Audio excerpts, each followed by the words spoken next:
Welcome to the edited TET online classes. कैसे हो आप लोग? मैं आशा करती हूँ कि सब बढ़िया होंगे एंड सब बच्चों की सीटेट एग्जाम की तैयारी काफी अच्छी चल रही है। डेली एक दो बच्चों से मेरी बात होती है एंड नो प्रेशर काफी ज्यादा है बट टाइम बहुत है। एक बच्चा कह रहा था मैम टाइम कितना कम रह गया, अभी भी 2 महीने पड़े हैं। ठीक है, आई थिंक सीटेट के लिए तो 1 महीना भी काफी है। अगर प्रॉपरली आपको पता है कि क्या पढ़ना है क्या नहीं पढ़ना है, ये चीजें बहुत मैटर करती है। ठीक है, तो टाइम बहुत है, आराम से तैयारी करो। ठीक है, डेली। बट ये है कि एक चीज का ध्यान रखो, आप अपनी तैयारी में कम से कम टाइम बढ़ा दो। अगर आप पहले 1-2 घंटे पढ़ रहे थे तो प्लीज अब कम से कम 3-4 घंटे पढ़ो। ठीक है, जो भी हाउसवाइफ्स है स्पेशली, आई नो वो टाइम नहीं दे पाती है बिकॉज उनको घर का भी देखना है, यहाँ का भी। बट फिर भी मैं कहीं ना कहना चाहूंगी कि आपकी लाइफ का सवाल है, दोबारा मौका नहीं आएगा। अभी मेरे से 1-2 जनों से बात हो रही थी, कई लोग 5 बार सीटेट दे चुके हैं पर अब तक नहीं क्लियर हुआ है। बट प्लीज मैं यही कहूंगी कि आप लोग या तो ठीक मटीरियल नहीं पढ़ रहे, या आपको गाइडेंस नहीं है, या शायद आप इतना टाइम नहीं डिवोट कर रहे जितना करना चाहिए। तो प्लीज इस चीज का ध्यान रखना। जैसे कि सब आई थिंक बोर्ड पे देख रहे हैं एंड आई थिंक काफी बच्चे खुश होंगे आज, बिकॉज आज का टॉपिक क्या रहेगा, दैट इज साइंस पेडागोजी। क्योंकि बच्चे कह रहे थे मैम इस पे भी कुछ डिस्कस करो, सोशल डिस्कस करती तो साइंस, तो आज फिर हम साइंस पेडागोजी स्टार्ट करेंगे, एक एक करके चैप्टर्स जैसे हम सोशल के करते थे। ठीक है, साइंस पेडागोजी में सबसे पहले तो आपको पता जो आपका साइंस का कंटेंट है वो 30 मार्क्स का है। 30 में से आपको 20 मार्क्स का कंटेंट रहता है एंड 10 मार्क्स की आपको क्या रहती है, पेडागोजी रहती है। एंड आई थिंक ये 10 मार्क्स इतने ज्यादा स्कोरिंग है ना, बिकॉज इससे इजी पेडागोजी कहीं नहीं आती। साइंस की पेडागोजी हो चाहे सोशल की पेडागोजी हो, बहुत इजी होती है बट पता हो कि क्या पढ़ना है। ठीक है, तो आई थिंक ये बहुत स्कोरिंग है, इसलिए ये टॉपिक्स हैं आपके सिलेबस में भी। जिन बच्चों ने कोर्स लिया है उन्होंने ये देखे होंगे, टॉपिक्स लिखे हुए हैं साइंस पेडागोजी के, प्रीवियस ईयर क्वेश्चन सारे सॉल्व किए हुए हैं कोर्स के अंदर एंड साथ में आपका अलग से क्विज भी दिया हुआ है कि आप प्रैक्टिस कर सकते हैं क्वेश्चन। जो बच्चे कोर्स को परचेज करना चाहते हैं वो इस नंबर पे कॉल कर सकते हैं 8146207241। ठीक है, लगभग 1000+ अबव स्टूडेंट्स हमारे साथ कोर्स के थ्रू एनरोल हो चुके हैं। उम्मीद कर रहे हैं कि पिछली बार से इस बार का ज्यादा अच्छा रिजल्ट होगा। ठीक है, एंड जो बच्चे भी इंटरेस्टेड है, ठीक है, वो मेरे यूट्यूब के नीचे वीडियो डिस्क्रिप्शन बॉक्स है, उसमें वहां पे लिंक को क्लिक कर सकते हैं और कोर्स को परचेज कर सकते हैं। अब साइंस पेडागोजी में स्टार्ट करते हैं हम लोग। इसमें ना आपको पहले तो एटलीस्ट टॉपिक्स पता हो कि आपको क्या क्या टॉपिक्स करने हैं साइंस पेडागोजी में, बिकॉज ये बहुत मैटर करते हैं। जैसे कि आप देख सकते हैं, फर्स्ट है आपका nature of science. What is science, science है क्या, साइंस के मिथ क्या क्या है, साइंस की डोमेन्स क्या क्या है, फिर साइंस को इंटरडिसिप्लिनरी अप्रोच क्यों कहा जाता है, ये सारा कुछ आता है आपका बेसिकली नेचर ऑफ साइंस में। ठीक है, ये पढ़ना बहुत जरूरी है। नेक्स्ट आपका एम्स एंड ऑब्जेक्टिव्स क्या है साइंस के, हम साइंस क्यों पढ़ा रहे हैं क्लासरूम में, क्यों साइंस बच्चे को पढ़ाएंगे, उससे कौन कौन सी कह लो बच्चे को इफेक्टिवनेस है जो आएगी, मेजर ऑब्जेक्टिव्स क्या है, एनसीएफ क्या कहता है साइंस को लेके, टेक्स्ट बुक क्या कहती है साइंस को लेके, ये सारा कुछ इसके अंदर इंक्लूडेड होगा। नेक्स्ट आप है कि साइंस इन दी स्कूल करिकुलम, करिकुलम के अंदर साइंस क्यों हमने इंक्लूड की है, क्या कोई करिकुलम अप्रोच है जो साइंस पढ़ाने के वे को बताती है, या करिकुलम क्या कहता है, साइंस का स्ट्रक्चर और लेआउट कैसा होना चाहिए, ये लगभग ये है। एंड इससे रिलेटेड क्वेश्चन भी आया है, जो साइंस करिकुलम है क्या वो एज अप्रोप्रिएट है स्टूडेंट के, 6th क्लास के बच्चे को क्या 6th क्लास की साइंस ही पढ़ाई जा रही है, ये सारा कुछ आपको आई थिंक 10 मार्क्स है आपका। सिलेबस में भी लगभग 10 टॉपिक ही है, 10 टॉपिक आपके कोर्स में गिवन है, हर एक टॉपिक से जरूर एक क्वेश्चन है। कभी ना कभी वो कोई टॉपिक मिस कर देते हैं बट इससे क्वेश्चन जरूर रहते हैं। फिर क्या क्या प्रॉब्लम्स है, ये काफी ज्यादा इंपॉर्टेंट है। साइंस पढ़ाने में टीचर क्या क्या डिफिकल्टी फेस करती है, बच्चों के क्या क्या मिसकंसेप्शंस है जो ऑलरेडी बच्चे लेके आते हैं साइंस को, तो वो सारी चीजें क्लियर करना। फिर वेरी इंपॉर्टेंट प्रोसेस स्किल्स क्या है साइंस के अंदर, आपको पता है ना, हम scientific methods, observation, hypothesis, inference, ठीक है, देन योर प्रिडिक्शन, ये सारे प्रोसेस स्किल्स हैं। ये प्रोसेस स्किल्स क्या होते हैं, इनकी डेफिनेशंस क्या है, कौन सा प्रोसेस स्किल कहाँ पे लगता है, ये सारे बहुत ज्यादा इंपॉर्टेंट है। इससे जरूर टॉपिक आता, कह लो आपका क्वेश्चन आता है। एंड बहुत बच्चे कंफ्यूज हो जाते हैं, उनको हाइपोथेसिस नहीं पता क्या होता है, प्रेडिक्शन, इन्फ्रेंस और हाइपोथेसिस में क्या फर्क है, ये चीजें नहीं पढ़ा। ये हम धीरे धीरे करेंगे, ठीक है, जैसे जैसे हम चैप्टर्स करते जाएंगे। जैसे मैं सोशल के करवा थी, ऐसी now start doing the science chapters. Next आपका है क्या क्या मेथड्स हैं साइंस पढ़ाने के, कौन सी अप्रोच है साइंस पढ़ाने के लिए, इंटीग्रेटेड अप्रोच, डायरेक्ट मेथड, जो भी आपके मेथड्स है वो सब इस पे आएंगे। देन इनोवेशन, इनोवेशन का, नोवेलिटी का क्या रोल है साइंस के अंदर, ये बहुत मैटर करता है। क्या क्या सोर्सेज हैं जो साइंस में यूज होते हैं बच्चों को पढ़ाने के लिए, या क्या क्या सोर्सेज रेफर करने चाहिए, क्या क्या इनोवेटिव चीजें लानी चाहिए, ये सब आपका आता है पेडागोजी में। देन वेरी इंपॉर्टेंट, ये हर उस पेडागोजी में आता है ऑडियो विजुअल एड्स, ठीक है। देन इसका क्वेश्चन भी जरूर रहता है, evaluation, CCE, assessment for, of, as, portfolio, anecdotal record, your rubrics, इन सब के क्वेश्चन रहते हैं आपके इवैल्यूएशन में। Then your diagnostic and remedial teaching, very important कि ये क्या होता है, इनका यूज क्या है, इनका मेन गोल क्या है, ठीक है। ये लगभग आपके 10 हैं, ठीक है, 10 क्वेश्चंस ये आपके पेडागोजी में आते हैं। बहुत ज्यादा स्कोरिंग है, बट इनके पीछे का आपको कंसेप्ट पता हो तो ये बहुत मैटर करता है। Will start today with the first chapter, that is the nature of science. Okay students, then let's start. First topic जो हमारा है चैप्टर नंबर 1 या कह लो, that is nature of science. इसके लगभग हमारे कोर्स के अंदर 10 to 12 पॉइंट्स हैं। मैं कुछ मेजरली 5 पॉइंट्स आज डिस्कस करती हूँ जिनसे आपको प्रीवियस ईयर क्वेश्चंस काफी ज्यादा मिलेंगे, ठीक है। फर्स्ट पॉइंट आपका है कि जो साइंस है ना वो रैपिडली इंक्रीज कर रही है अपनी कह लो नॉलेज को। It is rapidly expanding his body of knowledge, because अब देखो साइंस में कितनी एडवांसमेंट्स हो गई है, कितनी रिसर्च हो गई है। जैसे फॉर एग्जांपल एक तो पहले ऑडियो टेप रिकॉर्डर्स होते थे, कैसेट्स होते थे, अब सीडीज आ गए हैं, डीवीडी प्लेयर्स आ गए हैं, पहले कैसे टीवी होते थे छोटे छोटे, ठीक है, और अब आजकल ऐसे टीवी है कि उसमें पेन ड्राइव एंड ऑल सब कुछ मतलब लग जाता है, ठीक है। तो कितनी ज्यादा साइंस ने कह लो एक्सपैंड कर लिया अपनी नॉलेज को। It is a very growing कह लो field of the research and has led to very new innovations and और कह लो new inventions, ठीक है, ये पॉइंट आप ध्यान रखना। नेक्स्ट सेकंड पॉइंट है, science is truly international enterprise. ये लाइन का मतलब क्या है, एक्चुअली जितनी भी साइंस में कहीं ना कहीं रिसर्च वगैरह चल रही है ना, किसी भी टॉपिक पे चल रही है, कोई भी इशू पे चल रही है, कोई भी प्रॉब्लम पे चल रही है, मेजॉरिटी ऑफ द वर्ल्ड से देयर आर साइंटिस्ट जो इस पे वर्क कर रहे हैं। लाइक फॉर एग्जांपल मैं अगर ग्लोबल वार्मिंग का ही ले लूं एग्जांपल, कितना बड़ा इशू या ये कंसेप्ट है जिसपे सारे scientist all over the world, from America, from England, from Russia, everyone is working, ठीक है। इसीलिए साइंस को एक ट्रूली इंटरनेशनल एंटरप्राइज कहा गया है। कोई भी अगर मेजर इशू है, whether it is earthquake, any issue कोई भी है, इस पे all over the world scientist work करते हैं एंड ऑफ कोर्स एक दूसरे को सपोर्ट भी करते हैं एंड एक दूसरे की हेल्प भी करते हैं। इसीलिए ये इसको ट्रूली इंटरनेशनल एंटरप्राइज कहा गया है, ठीक है, ये ध्यान रखना। ये एज इट इज लाइंस ना आपके आप प्रीवियस ईयर क्वेश्चंस देखोगे ना वो आपको वहां पे मिलेंगे। नेक्स्ट है साइंस, ये काफी ज्यादा इंपॉर्टेंट पॉइंट है। साइंस नॉलेज इज या साइंटिफिक नॉलेज इज टेंटेटिव, ठीक है।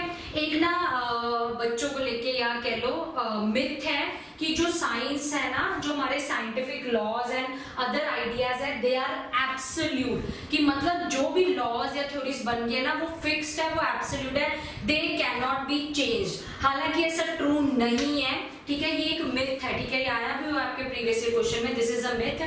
ट्रू लाइन ये है कि साइंटिफिक नॉलेज इज टेंटेटिव। अगर जैसे मैं आपको एग्जांपल देती हूँ, आपका पीरियोडिक टेबल था, 4 बार बना होगा आपका ये पीरियोडिक टेबल। पहले आई थिंक मेंडलीव ने दिया था, फिर मॉस ले आया रिसेंट पीरियोडिक टेबल। पहले पीरियोडिक टेबल में अलग रोज कॉलम थे, ठीक है, आपके ये पीरियड्स या कॉलम, ठीक है। अब आपका और भी इंक्रीज हो गया, एलिमेंट्स और ऐड हो गया, मतलब इट इज चेंजिंग, ठीक है। या मैं आपका अगर ज्योग्राफी में एग्जाम्पल लेती हूँ, प्लूटो का एग्जांपल लूं, पहले प्लूटो प्लैनेट था, अब वो हट गया, ठीक है।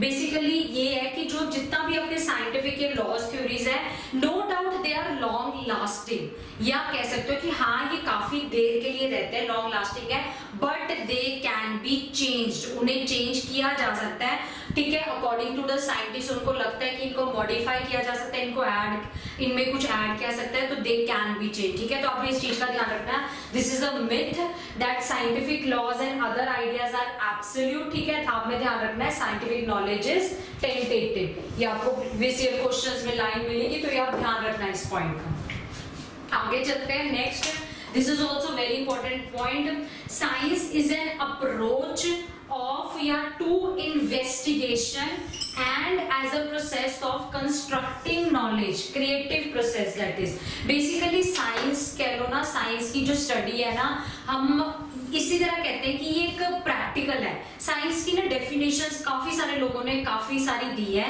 कोई भी एग्जैक्ट डेफिनेशन नहीं कह सकते, बट हम ये जरूर कह सकते हैं science no doubt is a process of learning, ये सीखने का एक जरिया है, and to learn science is to do science.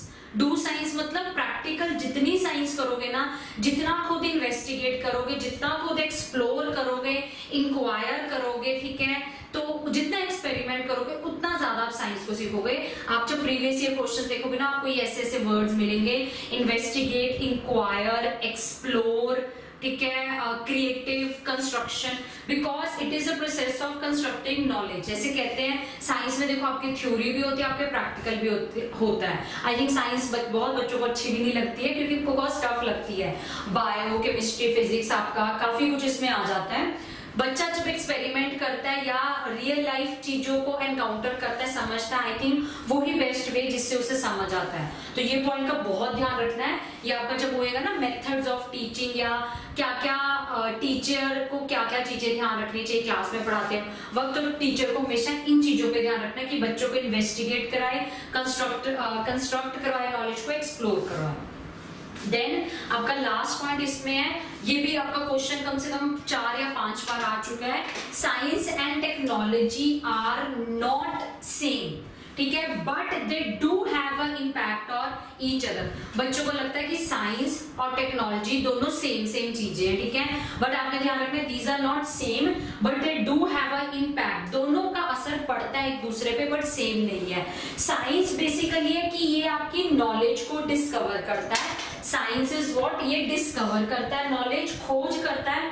Technology क्या है, जो भी इंसानों को डेली लाइफ में चीजों की जरूरत है, जो भी उनको प्रॉब्लम्स है, तो टेक्नोलॉजी वो चीज बनाती है, प्रैक्टिकल, बेसिकली कर लो प्रैक्टिकल चीज है आपकी technology, to solve the daily life problems by the practical application of science. ये साइंस को प्रैक्टिकली अप्लाई करवाती है।